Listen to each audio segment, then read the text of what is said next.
Estamos de volta e vamos falar agora sobre atendimentos na saúde. O mau desempenho no atendimento aos usuários levou a Agência Nacional de Saúde Suplementar, a ANS, a suspender por um trimestre a comercialização de 31 planos de saúde, pertencentes a 9 operadoras. Por isso, nós vamos agora até a capital paulista, né? Quero ouvir agora o repórter Alan Ribeiro, que chega com mais informações. Alan, boa noite para você. Boa noite, Jordevá. Boa noite a todos que nos acompanham. Como você bem disse, a venda temporariamente suspensa, justamente por conta dessas reclamações relacionadas com a cobertura assistencial de 31 planos de 9 operadoras. Ao todo, foram 43 mil reclamações no primeiro trimestre de 2023.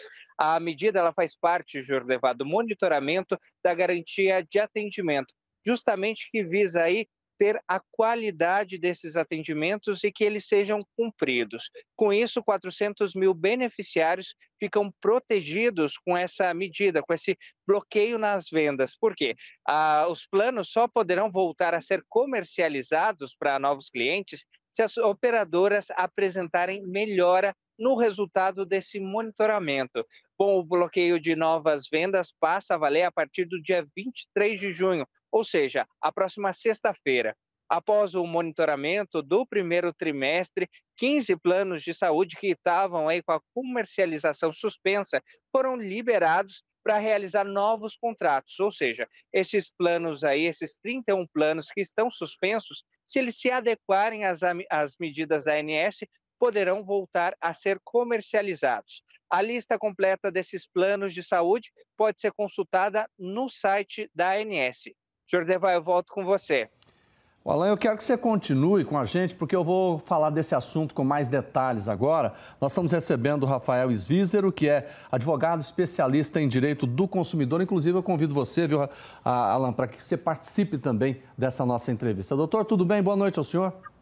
Boa noite a todos que nos assistem. Uma satisfação enorme estar aqui novamente, né, nesse programa. Seja sempre bem-vindo, doutor. E eu queria que o senhor falasse como é que fica o usuário desses planos de saúde com essa suspensão?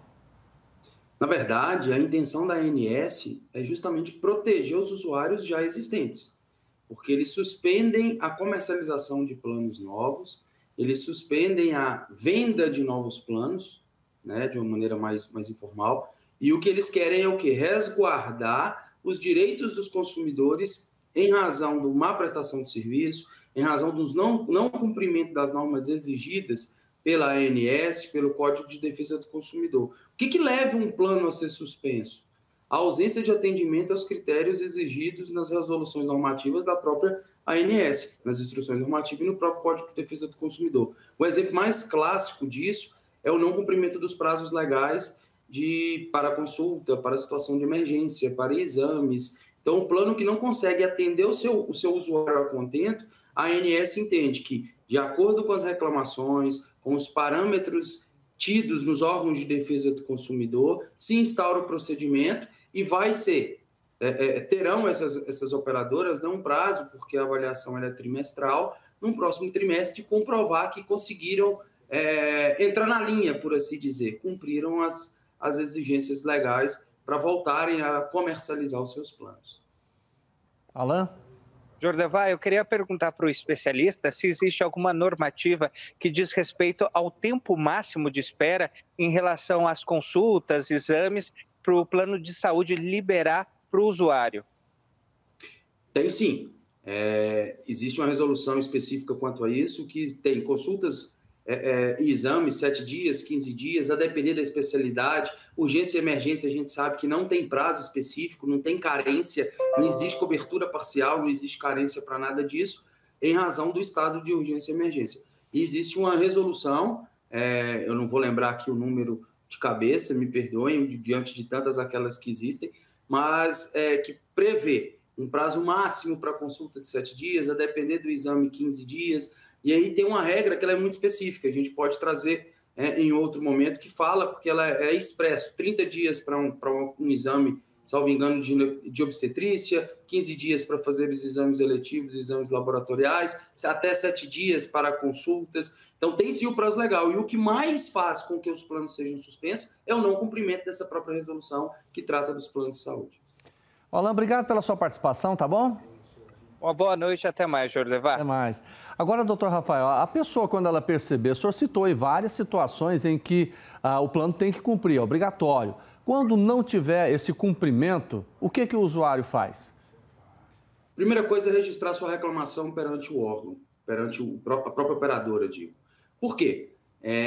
Um eventual direito pleiteado, a primeira coisa que um órgão de defesa do consumidor ou que o Poder Judiciário vai solicitar ao consumidor houve negativa por parte do plano? E como que a gente prova que houve uma negativa ou não atendimento à regra?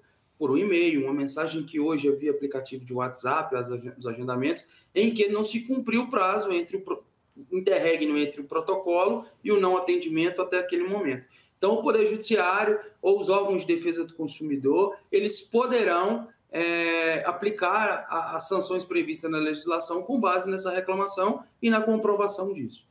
Doutor Rafael, por exemplo, se o plano negar, é melhor o consumidor ir até o PROCON ou direto na ANS?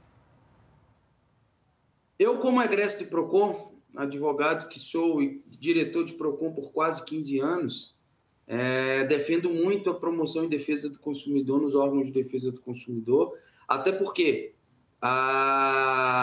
os órgãos de defesa do consumidor, em alguns momentos, eles aplicando o próprio Código de Defesa do Consumidor e a legislação federal, há uma antagonia na interpretação de algumas instruções normativas. Por exemplo, houve uma discussão muito grande recentemente quanto à permissão da ANS no aumento, no reajuste dos planos, em que, mesmo a ANS permitindo o reajuste, há uma discussão nos órgãos de defesa do consumidor contra a abusividade, a imoralidade desse abuso, principalmente nos planos comerciais, nos planos coletivos. Então, se você me perguntar pessoalmente, na condição de profissional, hoje estou vice-presidente da Comissão de Defesa do Consumidor da OAB Seccional Minas Gerais, é sempre buscar os órgãos de proteção e defesa do consumidor. Eu queria até aproveitar a presença do senhor, doutor Rafael, porque agora nós tivemos um anúncio, a liberação de um reajuste de quase 10% para os planos individuais, ou seja, praticamente o dobro do valor da inflação. Está correto isso?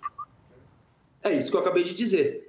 É permitido pela ANS, mas nos regramentos e nos princípios basilares da defesa do consumidor, boa-fé, isonomia, dignidade da pessoa humana, isso vai de encontro com tudo aquilo que se discute e debate em promoção da defesa do consumidor, na promoção do vulnerável, do hipossuficiente, que já custa a pagar aquela mensalidade e ainda vinha uma coparticipação em alguns casos, para ele ter o mínimo de dignidade na sua saúde.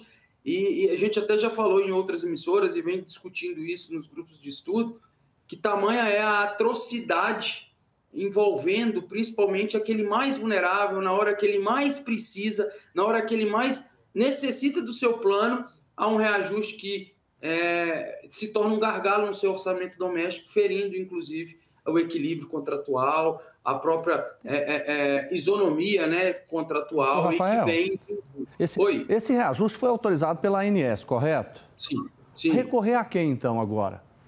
Órgãos de defesa do consumidor, advogados especializados, porque esse índice, a depender de como que é feita a planilha, ainda que os órgãos de defesa do consumidor, ainda que a ANS permita, o grande problema que se encontra nesse reajuste é que precisa ter a sinistralidade, que precisa se comprovar, a operadora de plano de saúde precisa comprovar que houve realmente um aumento exacerbado no uso do plano, por assim dizer, no uso da operadora, e não há apresentação por nenhum plano de saúde da justificativa plausível, cabível, de forma cristalina que permita, que autorize esse reajuste. Então, o reajuste, ainda que ele não siga a legislação, principalmente os coletivos por adesão e os que vêm de cunho empresarial, aqueles que são vendidos nas questões empresariais, tem que se respeitar e tem que se verificar os princípios norteadores do próprio Código de Defesa do Consumidor. Foi o que eu ressaltei até aqui. Ainda que a ANS permita, há de se discutir se não fere os preceitos consumeristas. Tá bom. Doutor Rafael, muito obrigado pela participação do senhor com a gente aqui no Jornal Brasil hoje. Boa noite, boa semana. Muito obrigado pela atenção, uma satisfação enorme estar aqui. Sempre que convidado, é obrigação nossa prestar esclarecimento à nossa sociedade. Muito obrigado, boa noite. Grande abraço.